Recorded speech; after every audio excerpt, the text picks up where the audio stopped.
Hello, I'm Eric Holdeman, and this is Disaster Zone, a TV show about emergencies and disasters that can happen anywhere at any time. And today's show is about disaster preparedness for myself, for you, for our families, for our businesses. And we're not in the King County television studios. As you can see, we're in a warehouse in Burien, Washington, and we're being hosted here by American Preparedness.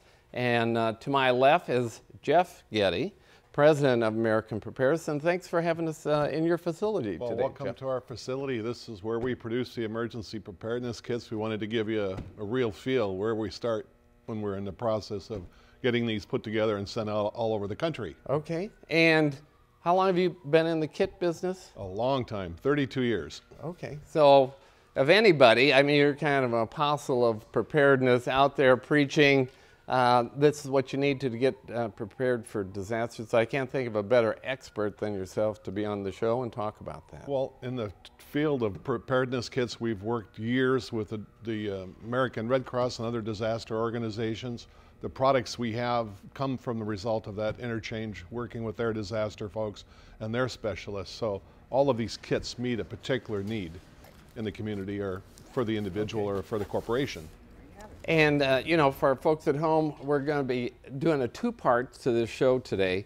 The first part is going to be talking about the kits, and then we'll take a break and then come back and talk more about the programmatic aspect and have other guests here on the show for this. So let's get into the kits, Jeff. And, you know, you and I both know we've known one another probably for 15 years or so. Oh, yeah. And it's difficult to get people to be prepared for disasters. And, you know, there's different levels of preparedness. But what do you think is the issue with getting people prepared? Well, I think we've done a fantastic job in putting out publications. We have so many different publications that are really good.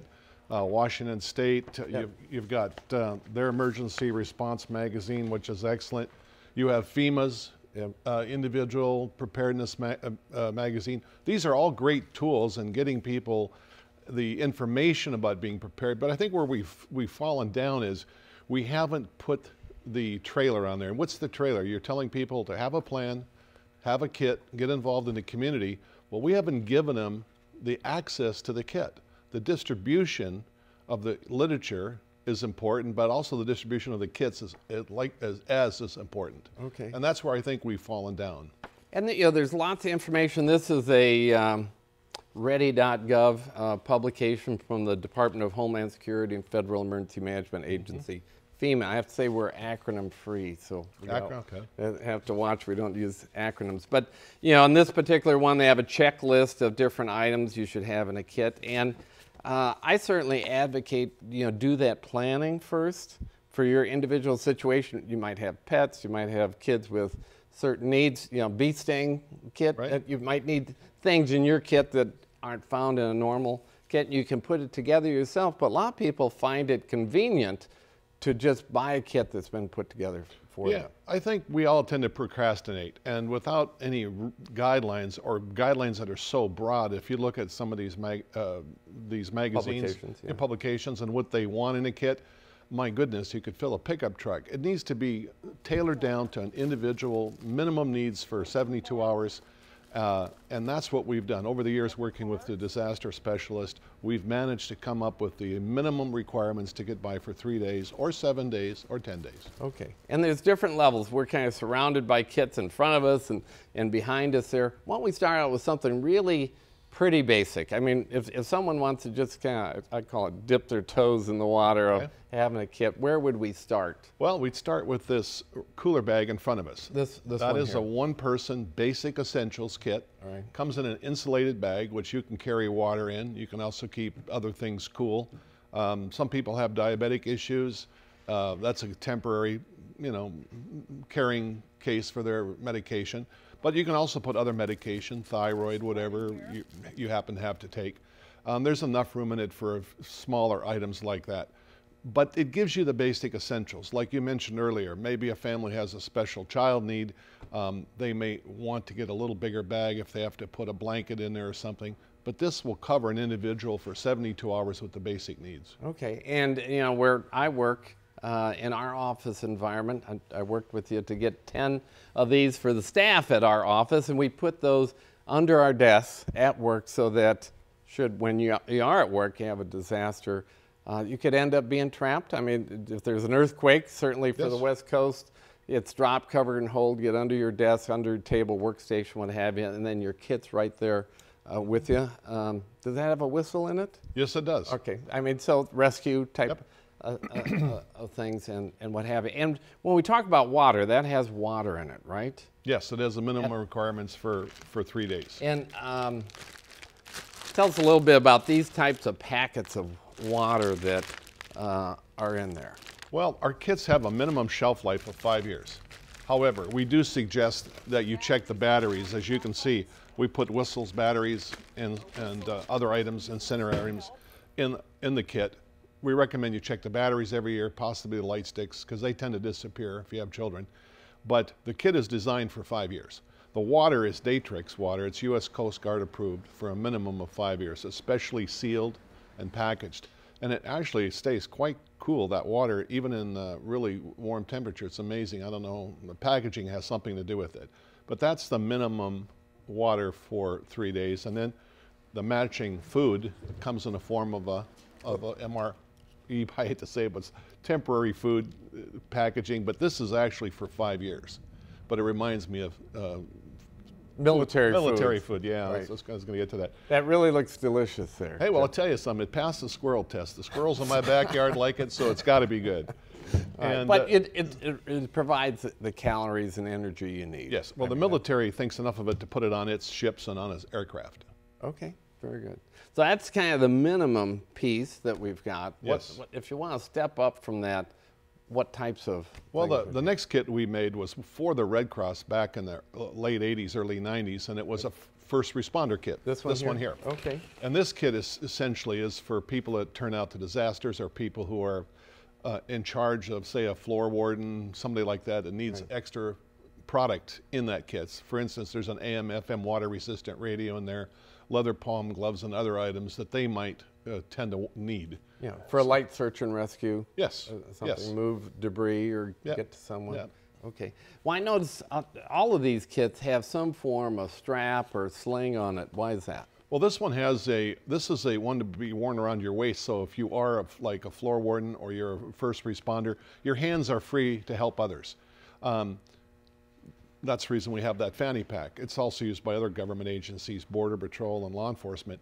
This one is for the individual, can be slung over the shoulder, easier to carry that way.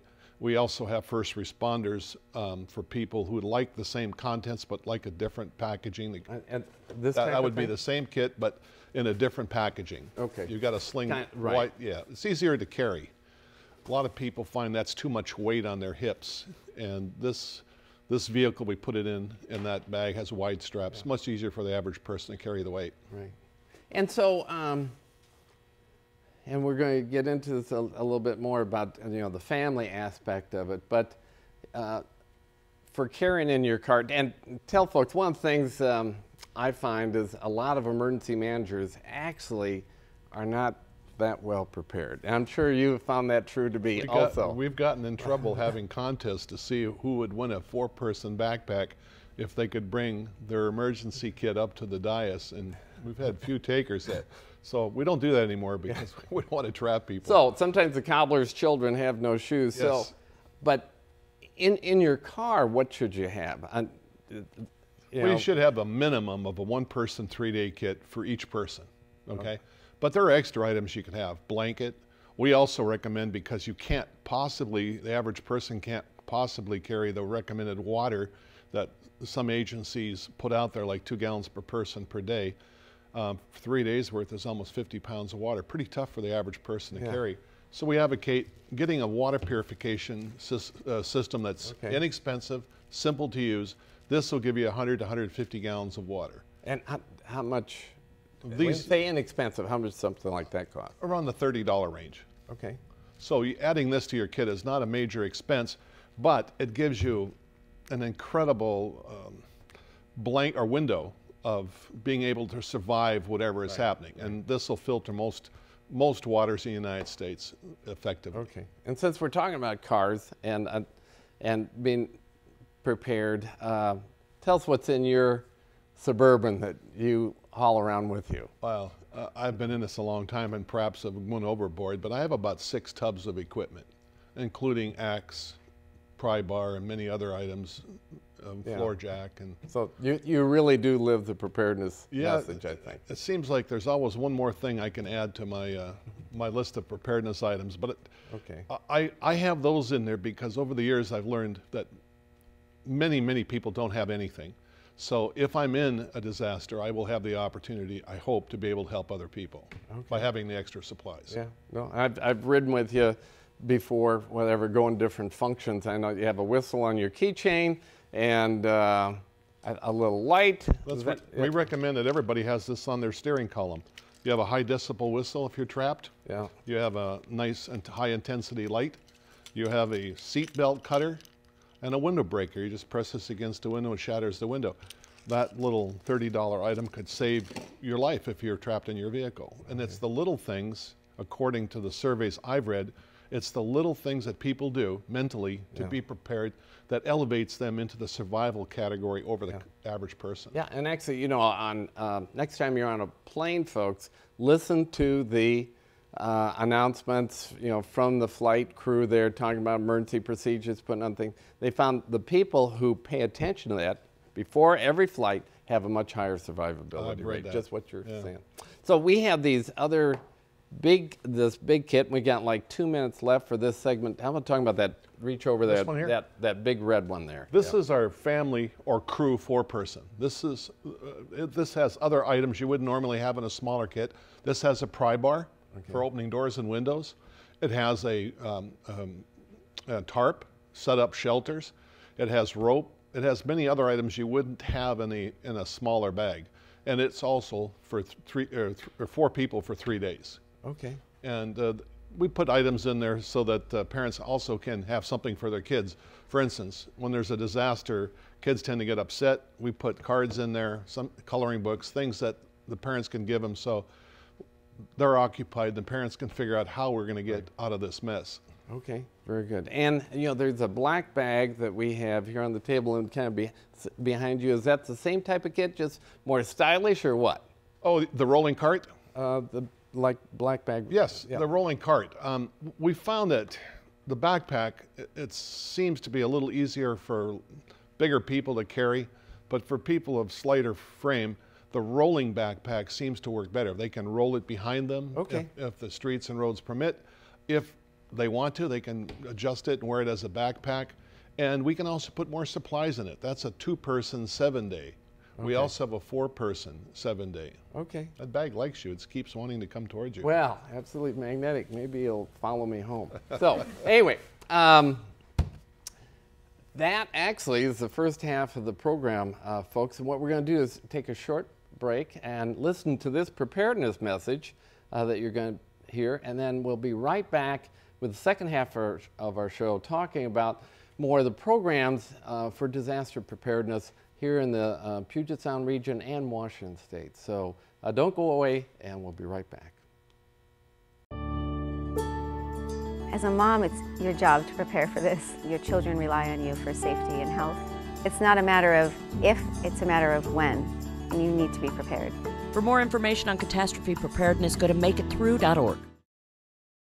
Hello and welcome back to Disaster Zone. The show today is about disaster preparedness and kits, and we're coming to you from a warehouse in Burien that actually puts together kits like those in front of us. In the first half of the show, we were talking about what's in these kits and different types of kits, and this half we're just going to talk more about the preparedness side of things. What's the state of readiness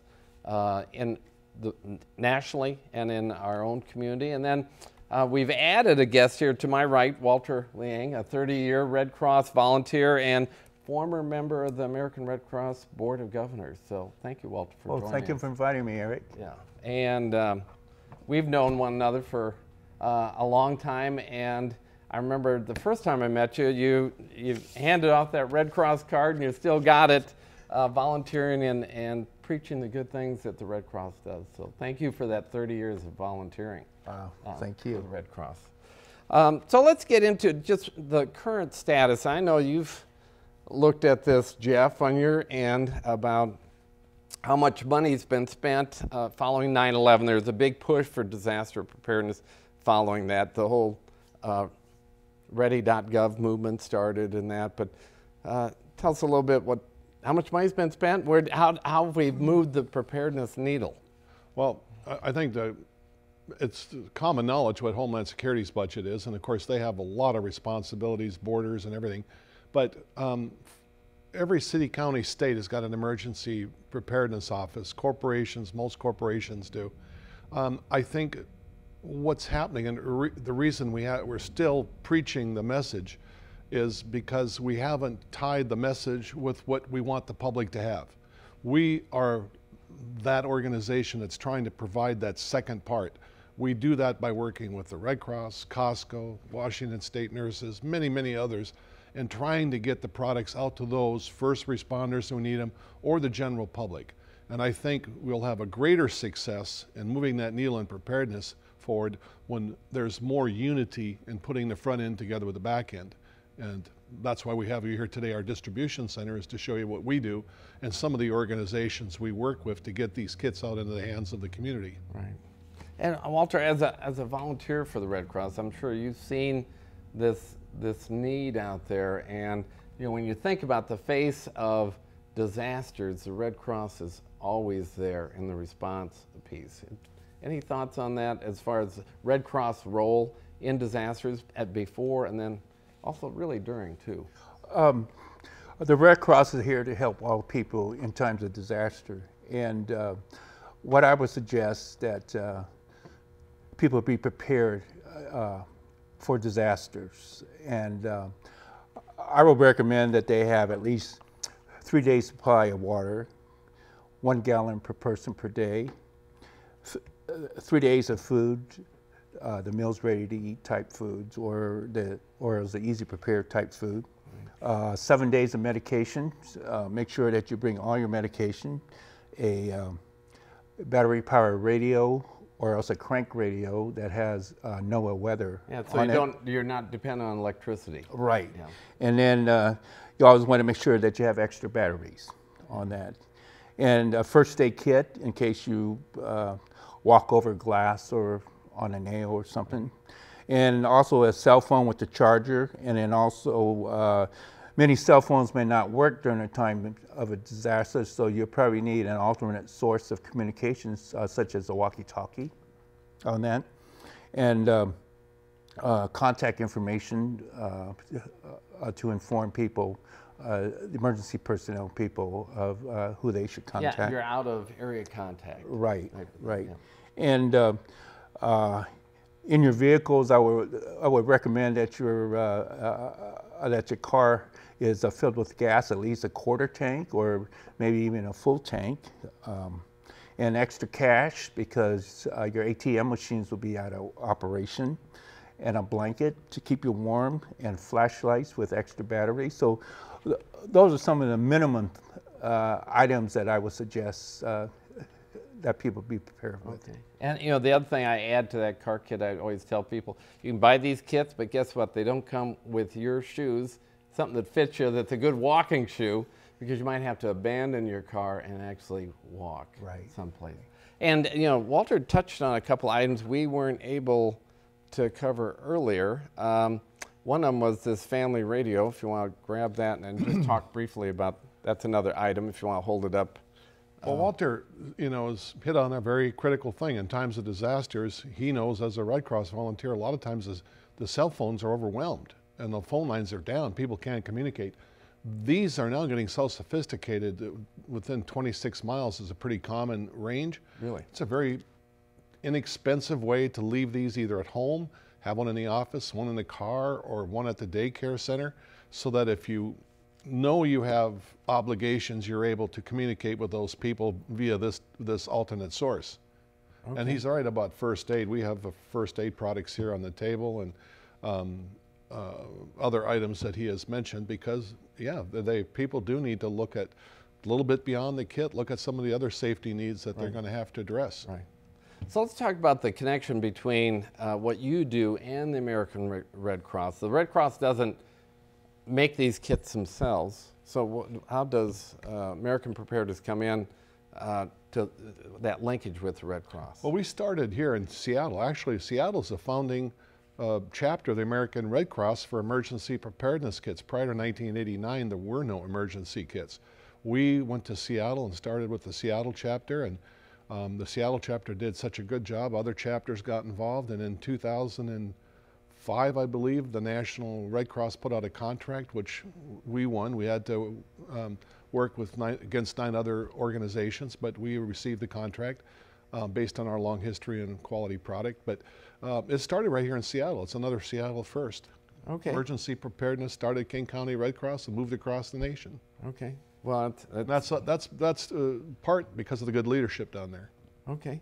All right. And there's other corporate folks that participate. I know Red Cross has a marketing arm that sells disaster kits. Is that right? And I know they used to have it, but or did they abandon that now? I think National's pretty much taken it over, if I'm not mistaken. I think the chapters now all go through the National rebranding, but okay. Walter could speak more on that than I could. Yeah. Basically, the new One Red Cross is basically everything is centralized in terms of what you buy. You could go via the internet with the Red Cross website and buy your emergency kits and that. And I think that's a good way to ensure that that all your items are standardized and uniform and has the same value to it. Okay. And there's another connection here with Safe and the Sound. That's a King County. I'm trying to remember what the local chapter is called now because it's been combined with one another. Well, it's a regional chapter. The Seattle chapter has responsibility for Pierce County, Kitsap County, and Snohomish County. So it's become a regional chapter for the surrounding Western Washington area. Okay, and you know, there's this Safe and the Sound, and I know you've worked on that with the Red Cross, which is their program.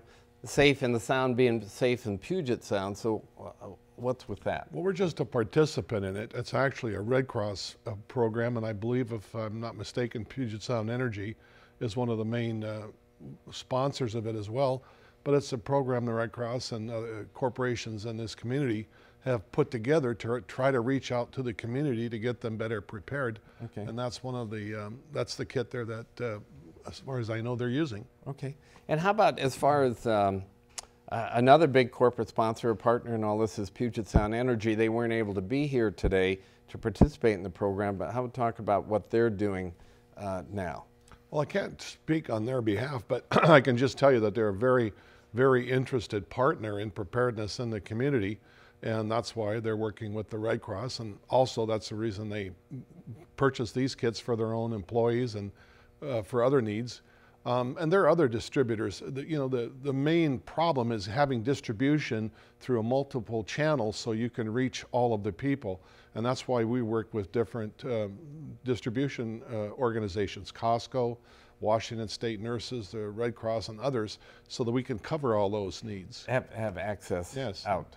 People need to have access to them, otherwise it's a great idea. Yeah, but it doesn't go anywhere. But they have to have access. And you know, the other thing, I know that you and Red Cross, other organizations, there's another thing called Kits for Kids. Yes. Out there. What's that about? Well, our company, our veterans, we're a service-disabled veteran-owned business, and what we did is we developed, with the help of the corporate community and organizations like the Red Cross, we developed a Kit for Kids program in King County, and actually it goes across the country, and we provide free to low-income inner-city kids emergency preparedness kits.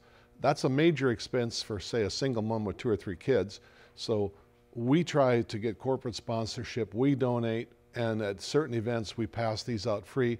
And Seattle King County Housing Authority stores them for the low income. But we also have free kits for low income military families and free kits for low income seniors. Okay. And not everybody can get these, but No, you it's- know, unfortunately, the resources are not boundless. It's you know, from that special occasions and when the corporate partners come forth to work with us on this. All right. One thing I'd tell the folks out there is if you want to help those types of people in times of disaster, the best thing you can do is if you have the knowledge, which from watching this program you should, and you have the income and the economic wherewithal to do so, you need to get prepared for disasters. So when a disaster does strike, and people that did not have the ability economically or that, I mean, if they have kids going to bed hungry, they're not buying disaster kits today.